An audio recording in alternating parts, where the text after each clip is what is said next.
that this incident has taken place. The only one cell phone that did not go there, my lord, is the 072 that was referred to as a runaway phone, and it was picked up by the Mleleki Tower. So this corroborates, my lord, that indeed there was a phone that was taken. It went to a different direction, my lord.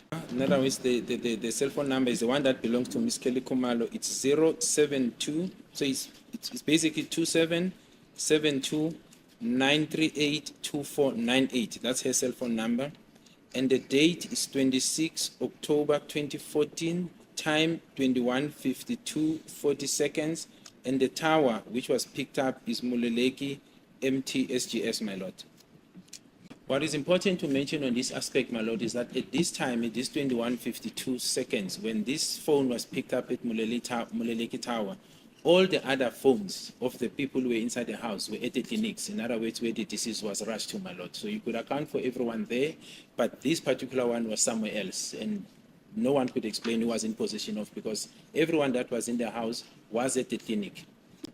My lord, I'm going to object to the evidence that all the phones of the people that were in the house were accounted for at clinics, hospital. The testimony of Ms. Zandile Kumalo is quite clear.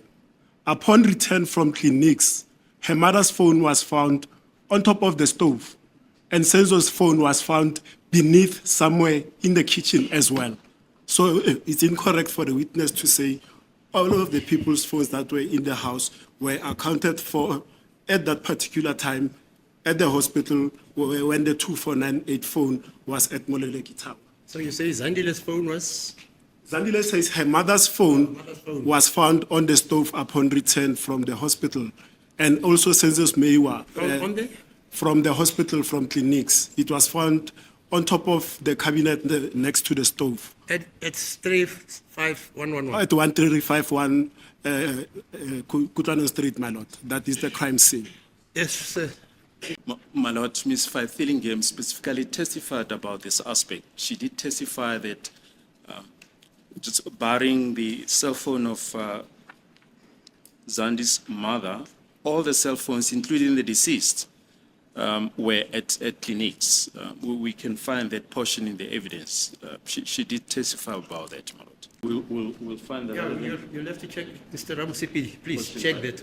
Yes, but we can put our head on the block about that aspect, yes.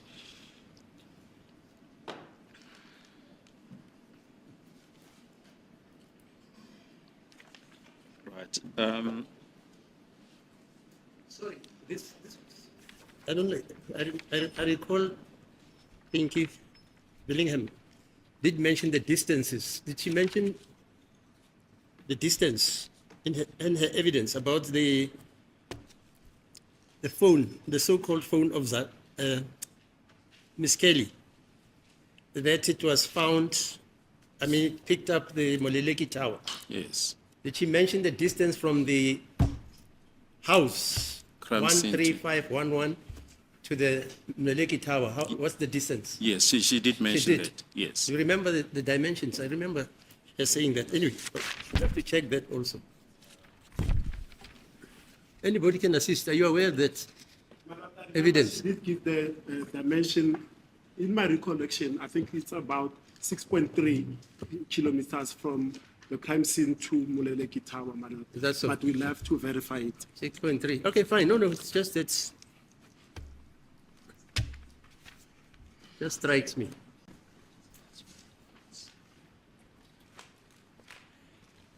And the direction, we never checked the direction of the Moleleki Tower in the evidence. Was there a check of that? That the Moleleki Tower was east or south or north of 3.51111 Kutwano Street house. That was never canvassed. Yes. Well, I'm just asking. Not the directions. I think she spoke about the distance only. Yes. She didn't say east or west or south or north. No, not. Okay, fine. If when she was testifying on this aspect, she was looking at this map. That's it, yeah. And she said, Moleleki Tower is down here.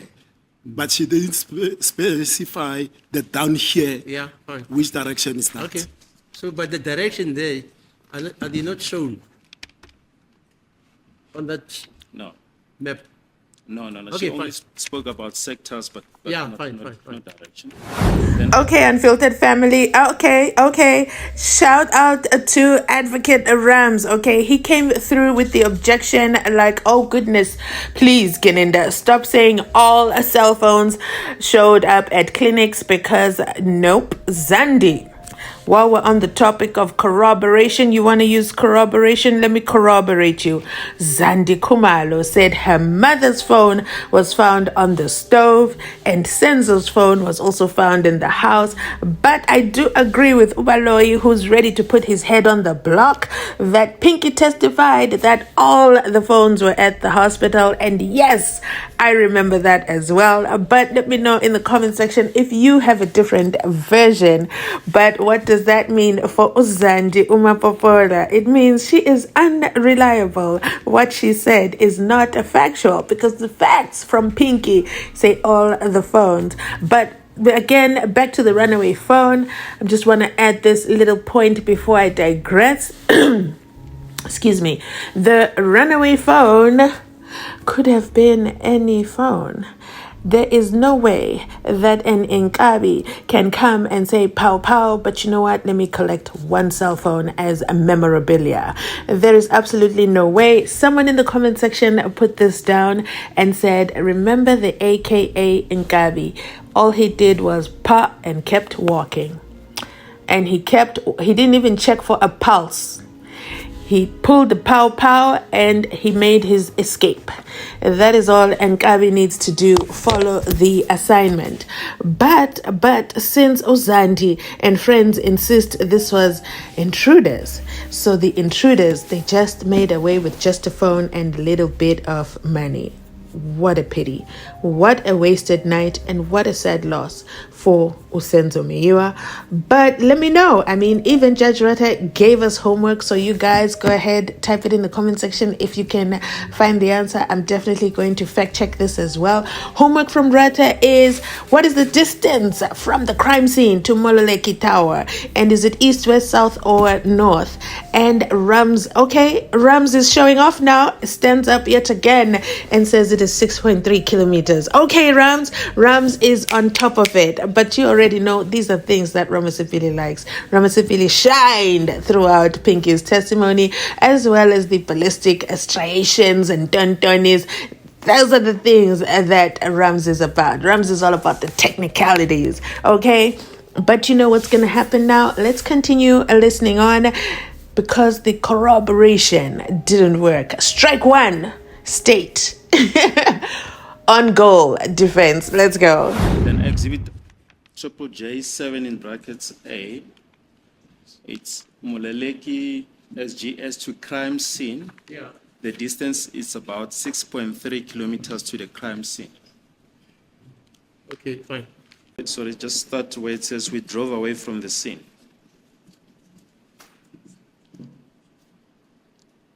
Just a sentence before that.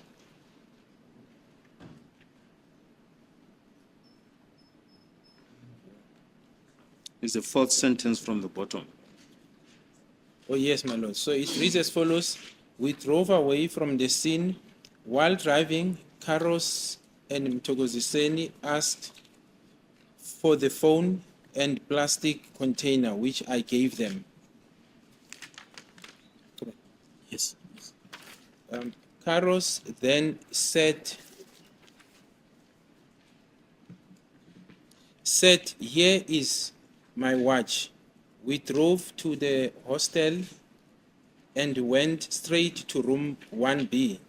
Karos then pointed to Sifiso and said he must warn me if any word comes out that they were involved, then he will kill me. Yes, should I proceed? Do you wish to proffer a comment regarding these threats? The only collaboration that I can refer to, my lord, is the report I got from Constable Zongo, where he indicated that he was threatened. And it's contained in his statement, my lord.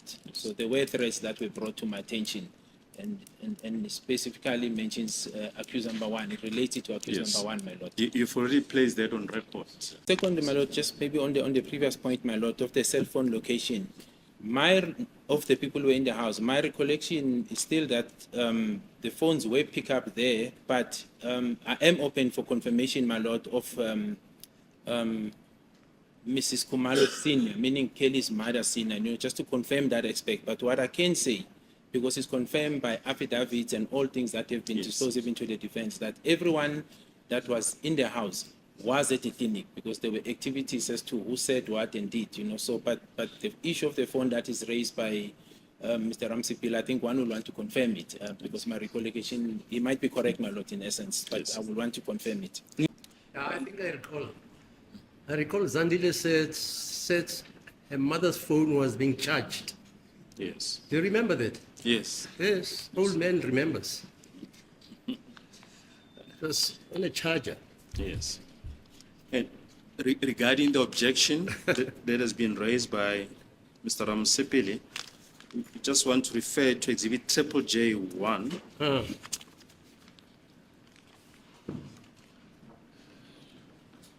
Page 362. If we can just place on record the number on the left-hand column and the towers, as well as the times, starting from 21:55 and 43 seconds. So it's the number, it's 071, my lord, 437.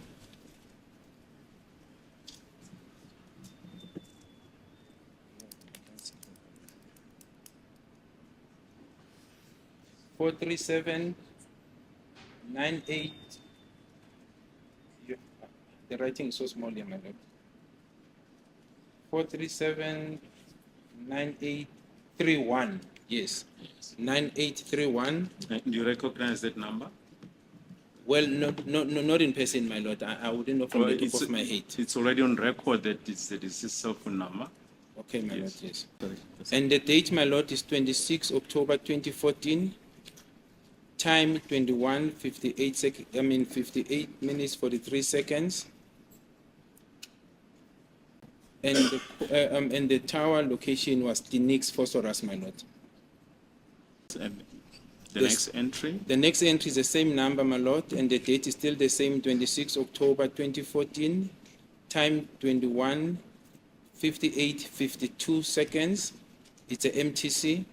And the tower is still the next Phosphorus, my lord. The third one, my lord, is still the same date, 26 October 2014. Time 57 seconds. It was CF, call forward, my lord.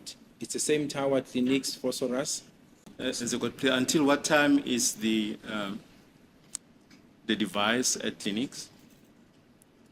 Well, my lord, the What is the entire last entry? the last entry of the same number is picked up still on the same date, 26 October 2014, 22:26, 38 seconds. It was still at the next Phosphorus, my lord. That's fine. I'm told by Mr. Ramsipili that he's no longer persisting with the objection. Oh, I thought so. Yes. Okay, fine. Come back then to Exhibit JJ in bracket 1. You can just continue from where you left off. Carlos and Sifiso then ordered me to go to the kitchen. The four of them, Carlos, Mapisa, Sifiso, and Muzi, remained in the bedroom, and they closed the door. Yes. Sifiso then came out and gave me 15,000 rands. I was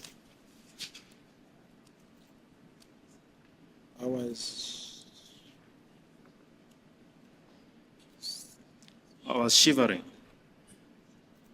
I was shivering since I was not involved in something. I was involved in something before. My lord, I'll read it as it is. As it's written. I was shivering since I was not involved in something before we all left the hostel in the Polo Vivo at the stop. Sprayed Mapisa and Carlos got into Adam Polo Vivo vehicle and left during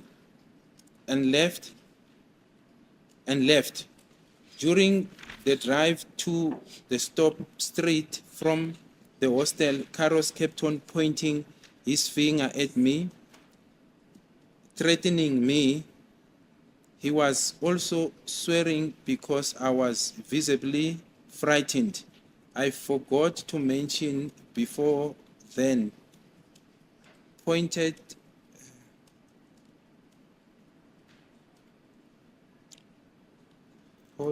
Before they parted ways,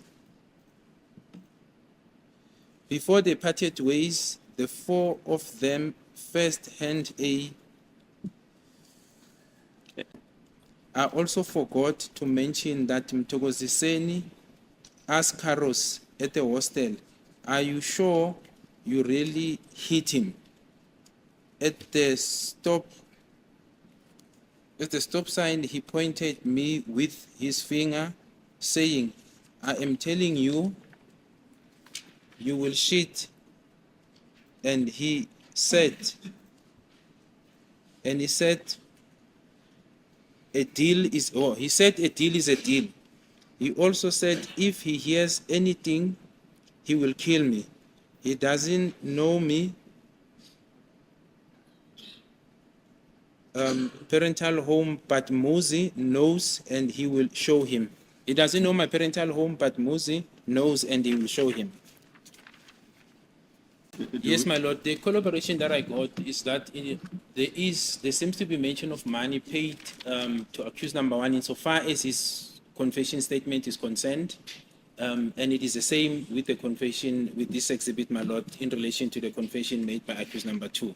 The second thing, my lord, the assertion or the question as to whether are you sure you hit him gives an indication, as I said to the court at the beginning, my lord, that this case looked like a robbery gone wrong. That was based on the preliminary investigation and the statements that there were people who came in, demanded money and cell phone, and a struggle ensued.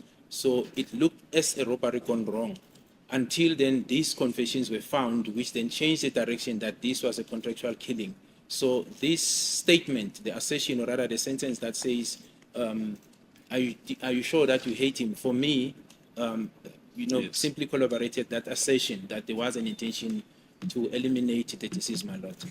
I've already dealt with the threat, my lord, insofar as the report I got from Constable General, my lord. have you had sight of the postmortem report? Yes.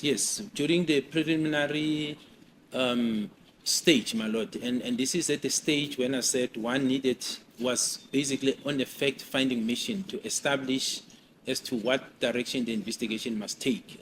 During that period, one then had sight of the PM report and all the reports, basically, my lord, that were in the statement, that were contained in the docket. My lord, I just want to also substantiate this part, that when one look at the cold case analysis, that analysis at that stage, it is not to assume a role of the disposers of the statement. It's basically to get guidance, because you need to get guidance in terms of what happened at the crime scene when the said allegation or offense was committed. Now, when you have to do that, you have to read each and every statement and evidence that is in the docket, because you can only get guidance in terms of the direction you must take by equipping yourself with the information that is contained in the docket at the time. And you can therefore not be selective in terms of what you want to read and leave out. If you do that, you are bound to go to the wrong direction. So you simply read the facts which are corroborated by witnesses, objective evidence like your PM report, your ballistic reports, all the experts that did. You read that to simply get the analysis. So I read the PM report on that context during the phase of establishing whether they were intruders or not. Well, Dr. Steenekamp, the pathologist who performed the post-mortem report, has already testified, and his report has been handed up as Exhibit L I just wish to draw your attention to page 2 thereof. If you can just place on record the cause of death.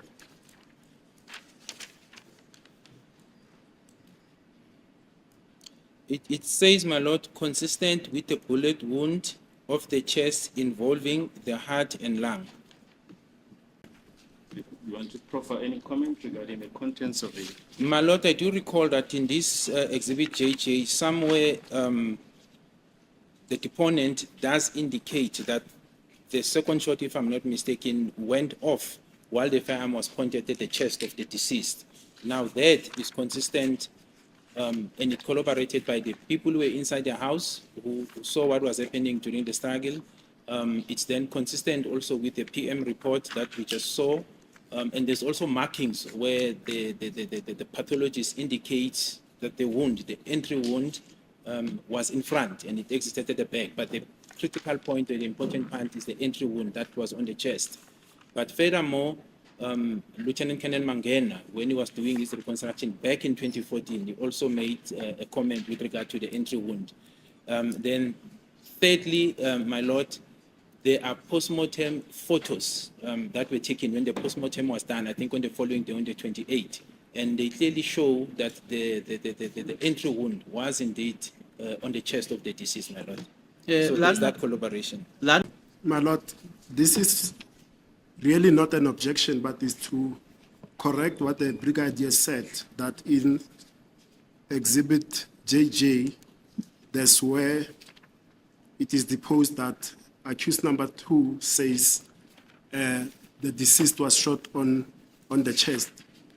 According to the statement, and I read at page 3 of 6 of the annexure to JJ, it says, I didn't see where Senzo was hit because when the shots were fired, I went outside. So there's no way where accused says, I saw that the deceased was shot on the chest.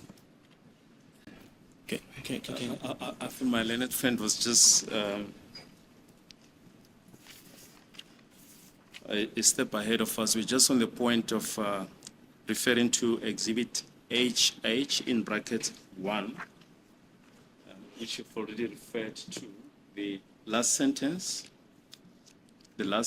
just put it again on record. Last sentence going into the following page. And okay, it says, as the firearm was pointed at his chest.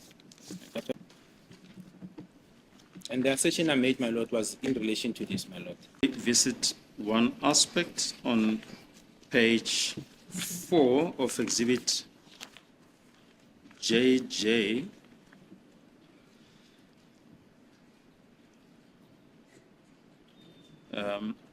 The first paragraph, you've already placed that on record. Carlos and Sifiso then ordered me to go to the kitchen. The 4 of them, Carlos, Mapisa, Sifiso, and Muzi, remained in the bedroom and they closed the door. Yes. Yes, my lord.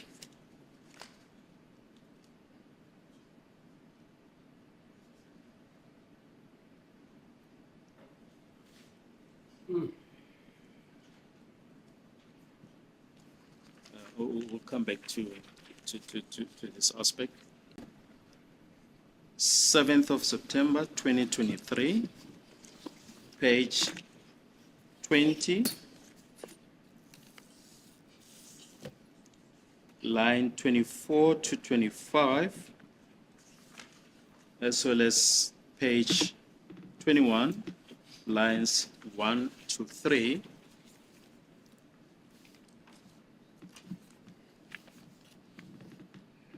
Yes, my lord. So it reads as follows, my lord, under Mr. Zungu. He was wearing a black jacket.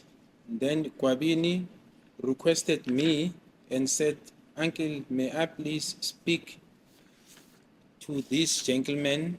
They are leaving. They are going now home. I did exactly that and went out. As I went out, I saw Mapisa standing there at the corner. Mafika.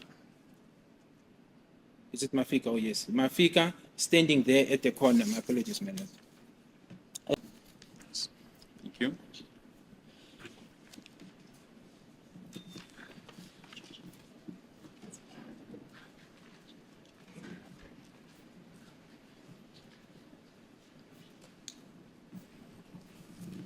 Malata, it's almost time for the short adjournment. Okay, Can we fine. take the short adjournment? 15 minutes then. So remember, class is in session. We are still doing Corroboration 101 by Brigadier Gininda, led by Baloyi, or should I say listened to by Baloyi, as Brigadier Gininda is leading himself, and he is still adding those numerous ever so long addendums. So I let the lecturer keep talking so that we pick up as much as we could. I think I deleted most of the phone records because hello, we already know that it's already done. So Rams withdrew his objection. To my disappointment, I think Rams should have stuck to it because it makes Uzandi what? Irrelevant, and therefore Zandi's testimony should be thrown out.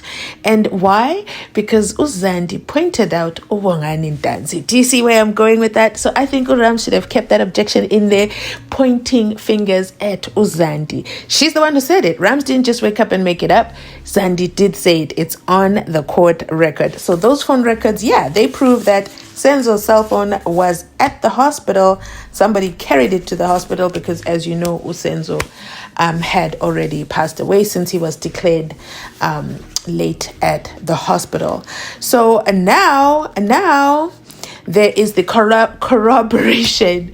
There is the corroboration for, first and foremost, that Ubongani Ntanzi said he was frightened because he kept on being threatened by Ukaros. Okay, Karos kept threatening him, and that is corroborated by the fact that Untuli was also threatened. So these are very threatening kind of individuals. Can you actually put a threat as a fact? It's an opinion. How do they prove it? That was a weak corroboration, Gininda. Very, very weak. Very, very weak. That's like tea. That's like using 1 tea bag into 5 liters. Very weak. Second corroboration is, he says, the question is, are you sure you hit him? Says accused number 4, Umapisa. Finally, he has a role in this. Nkanegwane. Okay, are you sure you hit him? And the corroboration is that this helps by saying that this was not a robbery gone wrong. Instead, it was a hit. Again, that 5 liter, 1 tea bag, too weak. Gininda, you're not make sure. Hitmen don't ask, are you sure you hit? They hit, they make sure they hit, and then they leave. Are we on the same page? Now, then the third corroboration, or should I say, Baloyi brings up the postmortem report, which for me was a little bit weird. Where are we going with this? The postmortem report that they read back into the record is that, the deceased exit, the cause of death is consistent with the bullet wound of the chest involving the heart and lungs. Okay. I doubt the defense has ever argued on the physical, factual evidence of the cause of death. The corroboration, according to Gininda, is that Ntanzi does say the firearm went off while pointing at the deceased, and it also matches with the witness's statement by Umangena, and that he gives a comment that there's an entry wound on the chest. Come on now, Gininda, you've got to work harder than that. And then also the postmortem photos, they corroborate that statement. Really? The photos of the deceased corroborate the cause of death? Is the cause of death in question? We're just trying to find who caused the death. That's the important part, Gininda. Focus. I'm going to need you to focus as the lead investigator here. Don't get distracted. Next thing, Rams makes another semi-objection, almost objection. Listen, this round belonged to Ramasipili. Okay, Ramasipili was on the money. He objects to say, no, Gininda, Bongani Ntanzi didn't say that. In fact, he said, I didn't see where Senzo was hit when the shots were fired. I went outside. And then now they're starting with Uzungunizer, but then they've gone on their tea break at that time. They go on their tea break, but Uzungunizer was now telling us about, Bongani Ntanzi wearing a black jacket, but then Chigi, he's now in a gray jacket. So next video, we'll talk about how Gininda corroborates that information. Let me end it here so we can continue. And so let me know in the comment section how you liking the corroboration lessons. A grade, what grade are you scoring? Thanks so much for watching. Let me end it. I don't want long videos so that you guys can keep watching. Thanks for watching. I'll catch you on my next upload.